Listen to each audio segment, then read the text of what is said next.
Non, mais Clyde, je ne comprends pas le SBMM, c'est vraiment succulent, c'est trop bien, j'en mangerai matin, midi, soir. Alors écoute-moi la putain de ta race, tu veux pas que je t'arrache les yeux, tête de cul? Aujourd'hui, toute nouvelle vidéo sur Call of Duty Modern Warfare 3. Et je sais pas pourquoi j'ai pris cette voix de ouf.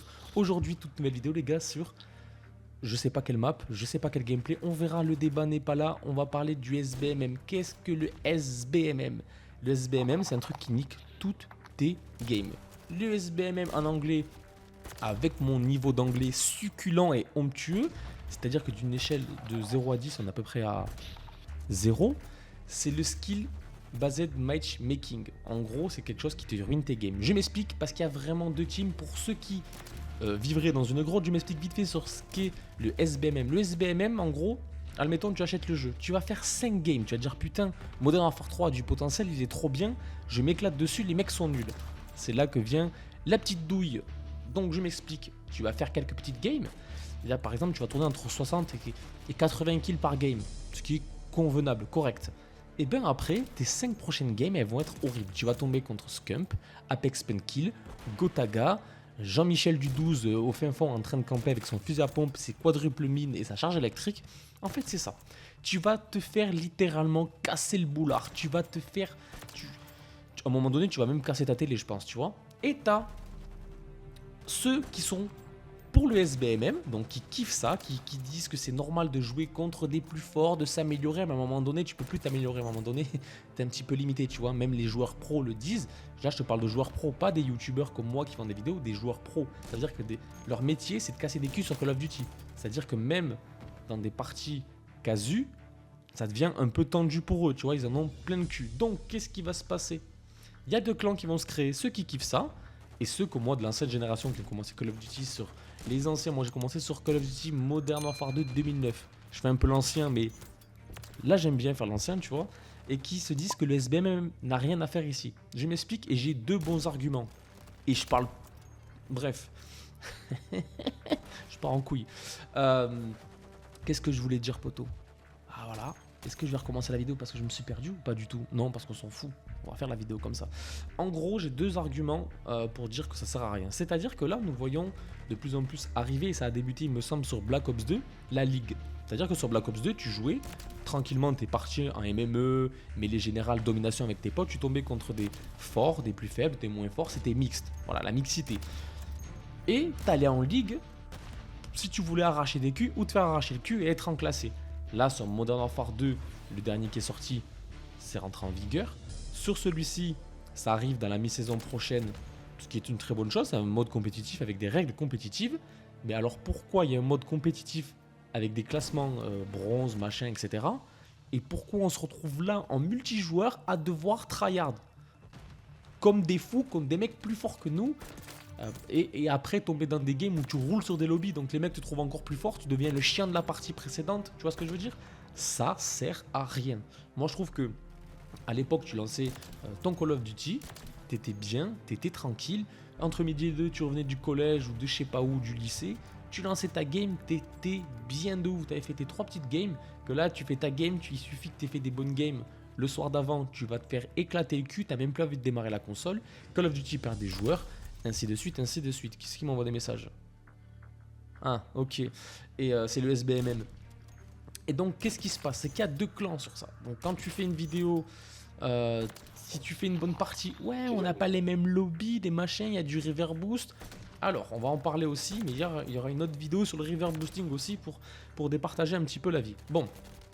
Moi, il faut savoir que je joue en groupe, c'est-à-dire que je joue souvent en groupe de 3-4, ce qui va amoindrir le SBMM. Il va pas le retirer, ou je vais pas tomber contre des noobs, mais il va le retirer tout simplement de moitié, c'est-à-dire que ça va prendre la plus grosse stat de la partie, du groupe. Par exemple, je vais jouer avec Alex du 973, qui a 0,20 de ratio, et moi qui tourne entre 3 et 4, par exemple. Eh bien, ça va prendre mon ratio et son ratio. Du coup, on va tomber dans une game mixte, avec des forts, des moins forts. Ça peut se jouer encore un petit peu, même si ça prend quand même le mec qui a le plus gros SBMM. Sinon, ce serait pas drôle, tu vois ce que je veux dire. Ou sinon, tu fais du reverb boost, c'est-à-dire qu'avec une deuxième console, tu rejoins ton compte principal, tu joues, et là, tu joues contre des mecs. Ben en fait, en face, ils savent pas tenir une manette, la plupart du temps. Tu vois? Donc, il y a deux façons de faire du reverb boosting. Soit tu lances comme ça, en lançant ton compte et tu rejoins la game en cours 2, donc c'est-à-dire que tu vas tomber contre des niveaux de ton compte SBMM qui est souvent avec 0 de ratio, ou soit tu lances avec ton compte SBMM sans rejoindre la partie, mais ça je l'expliquerai un petit peu mieux parce que ça a l'air un petit peu confus.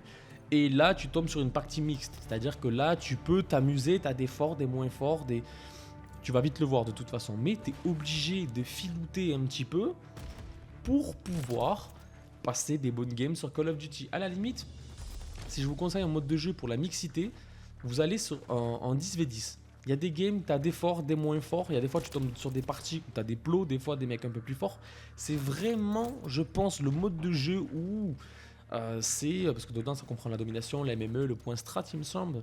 Sur le 10v10, c'est vraiment le mode de jeu où tu peux t'amuser. Tu as du fort, du moins fort, un petit peu des deux. Mais sinon, si tu vas en casu normal, MME, domination, que tu vas comme ça, que tu fais des bonnes games, j'en perds mes mots, j'en perds mon latin carrément. C'est un truc de Zanzibar. Après, tu fais 5 games, tu te fais dérouiller. Ça n'a aucun intérêt de faire d'être là sur Call of Duty ou même sur un autre jeu arcade, tu vois ce que je veux dire. À partir du moment où tu as de la ligue, à la limite, il n'y aurait pas la ligue. Je me dirais, bon, ils essaient de se faire un truc pro, etc. Là, il y a la ligue qui arrive.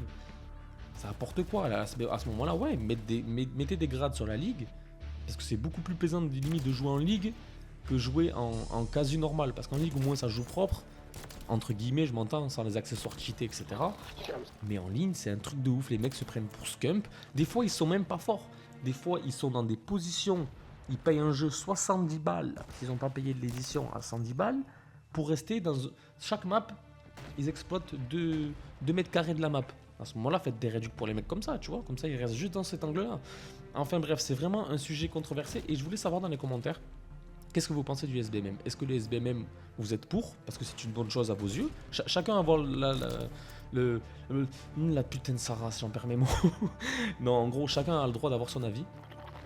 Et qu'il soit contre le mien ou positif au mien ou qu'il agrémente quelque chose. Donc, si t'es pour le SBMM, tu me l'écris en commentaire, tu me dis je suis d'accord pour le SBMM parce que ça apporte ça, même si je connais la plupart des commentaires qui vont être non mais c'est pas, ça permet de t'améliorer, etc.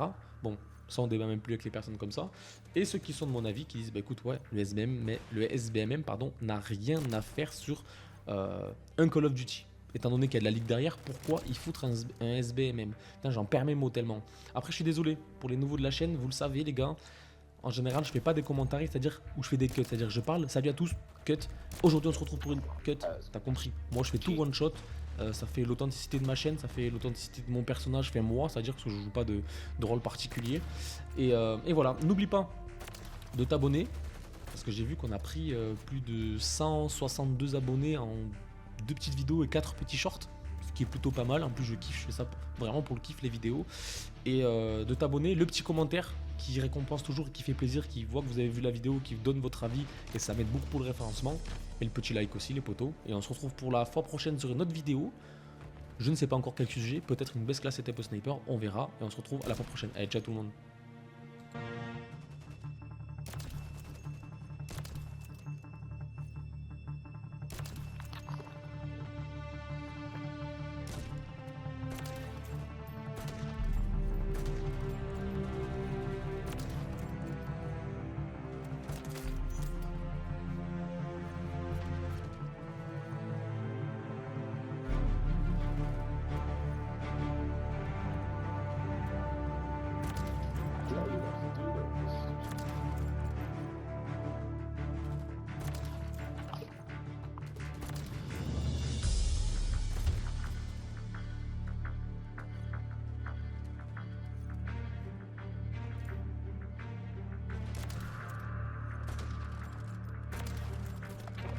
What?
Go to my dad's house.